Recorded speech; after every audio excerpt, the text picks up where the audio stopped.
the story of Mark Hoffman, as it relates to the Church of Jesus Christ of Latter-day Saints, or in a broader context of forgeries in general across the nation, is one of the craziest stories. It's bizarre. Ever.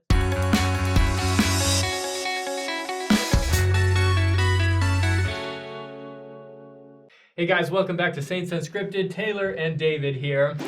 Taylor, there's a new show on Netflix. Is there? Called Murder Among the Mormons. Ooh, it sounds incriminating. It does sound incriminating, doesn't it? It's a 3-part documentary. There are 3 episodes. They're about an hour each. And it's about Mark Hoffman. Ha! We know all about Mark Hoffman around here. We know Mark Hoffman. So we've actually done a Faith and Beliefs episode about Mark Hoffman. Yeah. I guess I wrote it and you edited it. So we're both quite familiar with the topic. Right. And so this morning, the show on Netflix came out this morning, and this wasn't like a church-produced documentary or anything. I mean, it's released on Netflix. That should tell you enough. Yes, it should. But we watched the entire documentary this morning, and so we're just going to give you our thoughts on it today.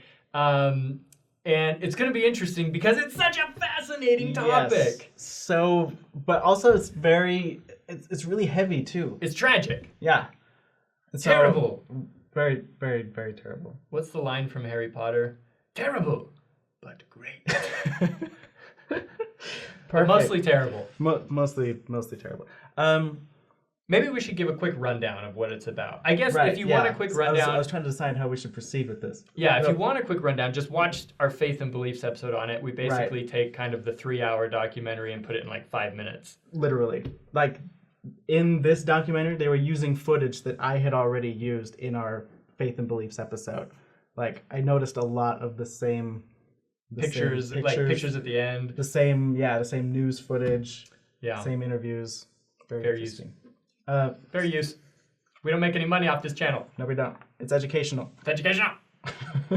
So what were your... Okay, so Mark Hoffman, if you're not familiar with him, was one of the most notorious... Master forgers in the United States. In the fires of Mount Doom, the Dark Lord Sauron forged in secret a master ring. And he made a lot of different documents. Like ever. Forging stuff from George Washington and Mark Twain and Elizabeth Dickinson, and a lot of documents related to our church. Right. He was a member of the church. Early in his teen years, he became an atheist, but never told anyone, just sort of grew up in the church, putting off this good member facade sort of deal. And I guess he got it in his head. He wanted to mess with church history a little bit. And so he started forging documents related to church history, particularly around Joseph Smith and the gold plates. And just tried to set the place on fire, so to speak. Just really tried to take it down with him a little bit. Yes, indeed. Okay, so with that background, and maybe you've seen the show, maybe you've seen our little episode, what were your thoughts on the documentary? First of all, it was produced by Jared Hess. Okay, yeah. He did Napoleon Dynamite, Nacho Libre, cool guy. I really appreciate his style. So it was interesting to see him tackle something that was so different, serious. Yeah. Although there was that sequence with the Uzi. Oh my gosh. Hilarious. And I was dying trying not to just... That was a great... I was trying to keep my composure because Jake was doing something important next to me. Yeah, that was a great part. That was very Hessian. Anyways, you'll have to watch it. Yeah. Had to be there. But the documentary as a whole, it did pretty well. I was worried that with the title, of course, that it was going to try to paint the church in a negative light. A lot of people try to do that, especially when bringing up the Mark Hoffman story. But they don't really do that. I mean, there are some places where, like, as a storytelling tool, they imply that the church was involved or responsible, because what we didn't end up saying, we introduced Mark Hoffman, but like what the documentary is really about is that he ends up, to cover his tracks and to buy himself time because he was in really over his head with his forgeries, he created a few bombs and killed a couple different people in Salt Lake City in one day. It was over the course of just one day, right? I can't remember. But anyway, so like Close proximity. There were times like in episode 1, like they end episode 1 making it sound as if the church was involved or responsible for the murders, to try to cover up, documents that might be incriminating to their history. Yeah, or... specifically the salamander letter. If you're not familiar with that, you can watch our video, but it's essentially this letter purportedly from Martin Harris about how Joseph Smith actually didn't receive these, this ancient record from an angel. It was actually this white salamander that transformed into an angel, and he just tries to tie Joseph's story in with some folk magic-y stuff to cast doubt on kind of our Latter-day Saint origin story, I guess. Yeah. And a lot of people left the church over it. But the thing is that he fooled everyone. Yeah. I mean, everyone. Like, the letter ascended all the way to the FBI. Yeah. The top 4 document forensics experts examined this document for several days, more than I think it was a week or more. It was more than a week, I think. Yeah. And they're like, "Yep, this is genuine," and the whole time he made it in his basement or something. Yeah, it's crazy. I will make the point though, because this is a Latter-day Saint channel, and a lot of people, including Sandra Tanner, who was in the documentary, she brings this up. But there's this idea that our church is led by a prophet of God, and he was totally duped by this Mark Hoffman forgery, right? If he was a prophet, he should have known that he was lying. Yeah, if he was a prophet, God should have told him that Mark Hoffman was a liar. But, why? And what I really appreciated about this particular documentary, and I don't think we even addressed this in the Faith and Beliefs video, but they included it in the documentary, was a statement released by the church when they acquired the letter from Hoffman. And they ended up publishing it. It went public, and they released it with a statement. Gordon B. Hinckley said, "We'll have to accept for the time being the scientific evaluations of the examiners, but that does not mean that it could not have been a forgery from that time period that was created for the purpose of hurting the church."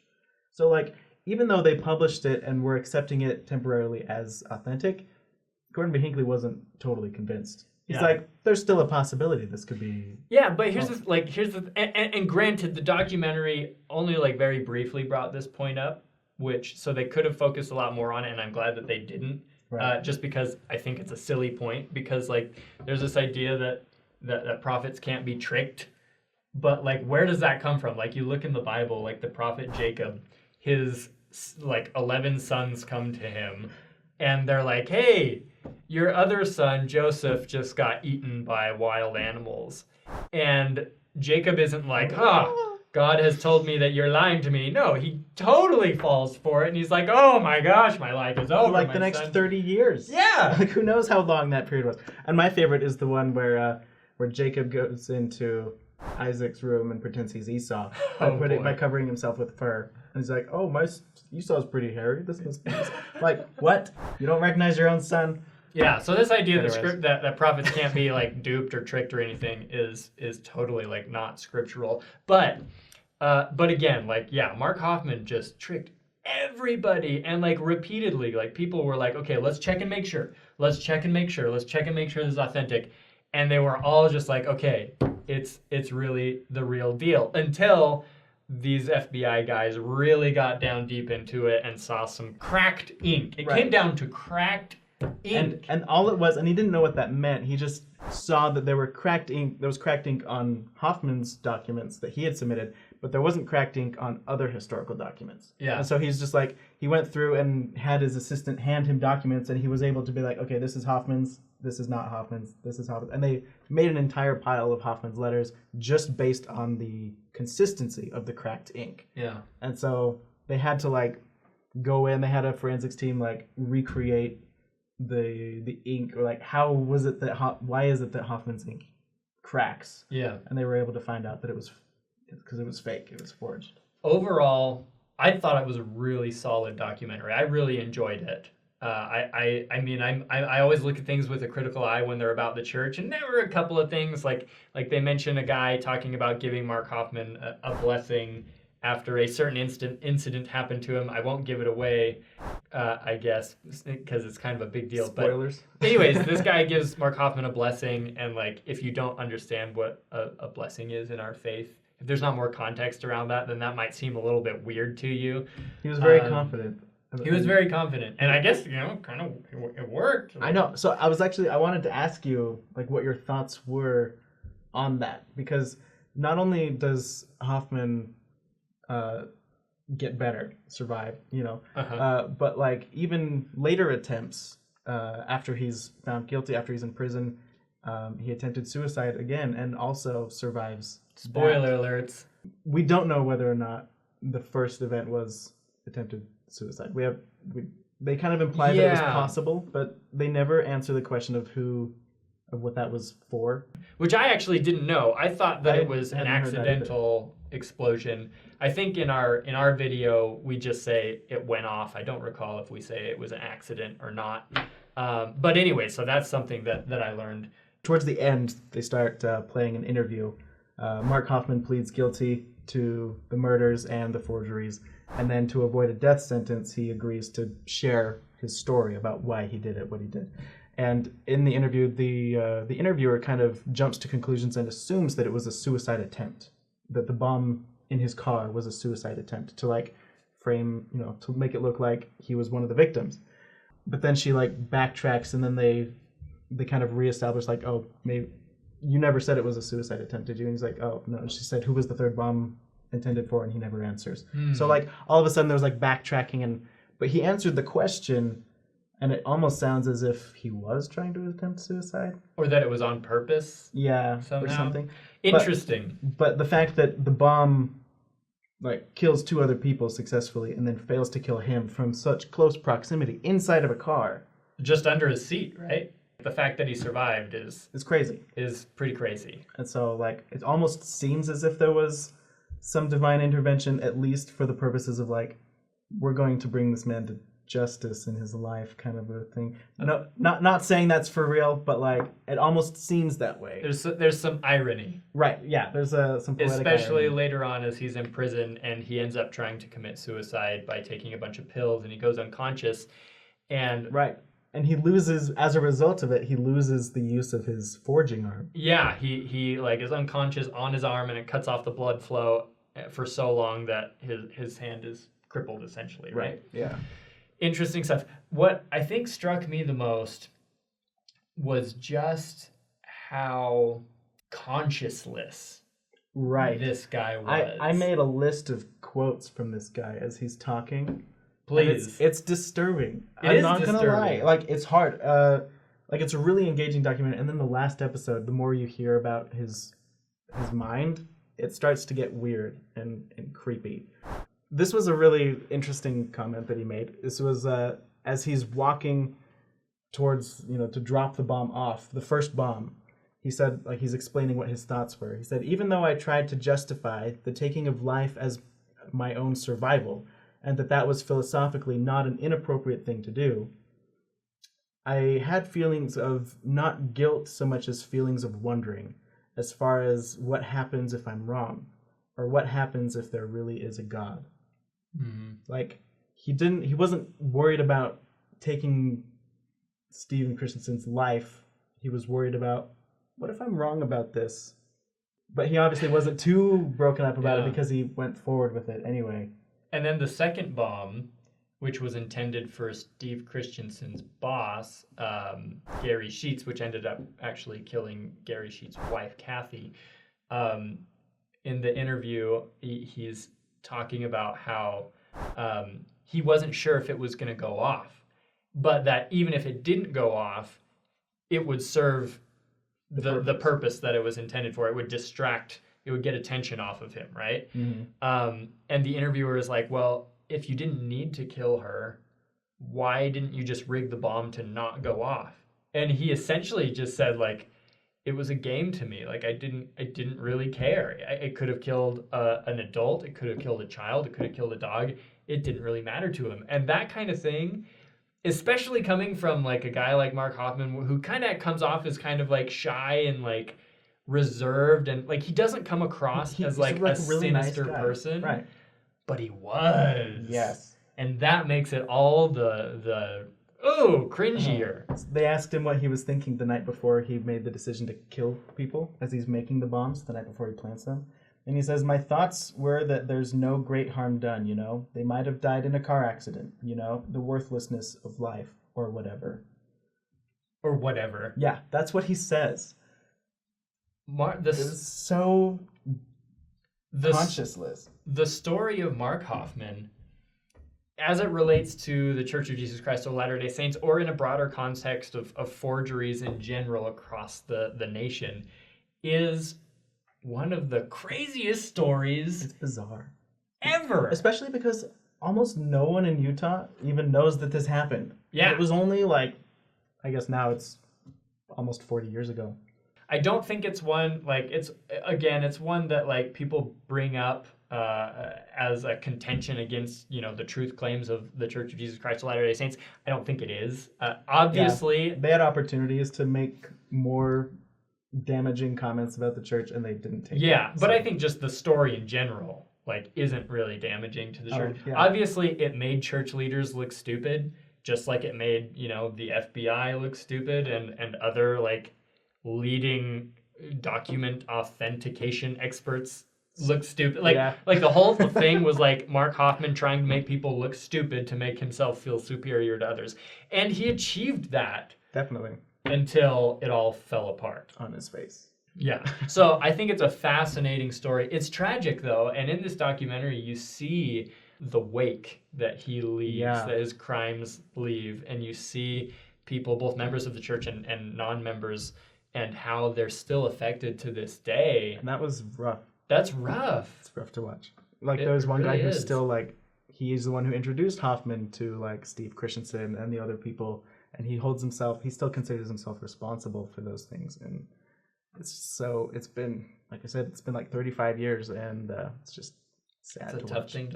Tough thing to live with. Yeah. But overall, I think that the documentary was, across the United States, I feel like people in the last few years have been really into, like, true crime documentaries and stuff about, like, terrible people, like, who was the Zac Efron guy? Ted Bundy. Ted Bundy. There was like a movie and then just a true crime documentary and stuff. And like people just eat those things up. And I think that the Hoffman story is perfect for that. Is on par. Yeah. Totally on par with that. So interesting, and it's in a league of its own for sure. So tragic though, and just this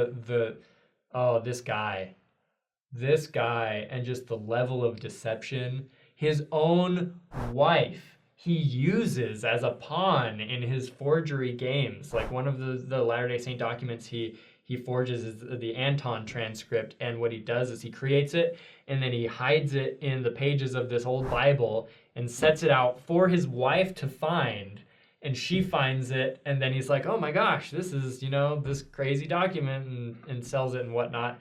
But like, kind of makes me wonder how long the Bible was sitting there waiting for her to find yeah, it, a little bit. But like his own wife. Yeah. Like, how can you do that? And the people that he like, Steve Christensen was like like a colleague of his. Like, he wasn't like an enemy. It was someone that was working with him. And it's just heart-wrenching, but really interesting documentary. It's worth a watch for sure. Yeah. Especially if for nothing else, at least for the Uzi sequence. Uzi sequence. Just And okay, one thing that I wish they hadn't used was so basically, like, if you know nothing about the church, this documentary will introduce you to the church as it existed in the 80s. Oh gosh, yes. Like a minute and a half into the thing, it's showing church videos from the 80s, and it's just so it's so cheesy and awful. And the thing is, like, it's not just church specific. If you show anybody's footage of anything from the 80s, unless it's like a Stranger Things tribute, it's cheesy, and it's just like it's hard.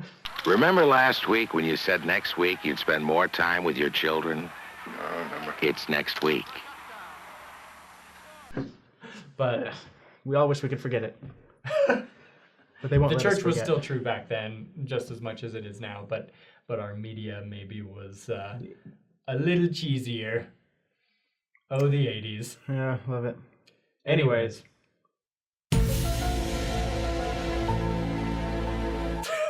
should just end All the right. episode that way. This is like kind of a reaction video, right, to this documentary. I feel like a lot of people look at these things wondering like, oh, are these Latter-day Saints going to be like super offended by this mean thing that was produced online about them? And like, it's so hard to offend Latter-day Saints. We've got skin of leather. Just It's like we literally, like, they make the Book of Mormon musical and we put ads in the playbill, you know? Like, it's going to take more than this Mark Hoffman documentary to get under our skin. But I actually really liked it. I thought it was... That was great. Yeah, so if you've seen the documentary, feel free to leave your comments below and we can talk about it. If you haven't seen it, go ahead and give it a watch. Yeah. Why not? Or just watch our Faith and Beliefs version, which uses a lot of the same footage and tells the same story, but in 5 minutes instead of 3 hours. If you haven't subscribed to the channel yet, go ahead and do so if you want to learn more about cool Latter-day Saint beliefs. What's so hip and cool? What?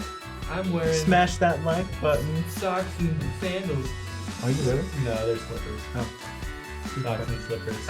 Much better choice. Anyways, okay. See you guys later.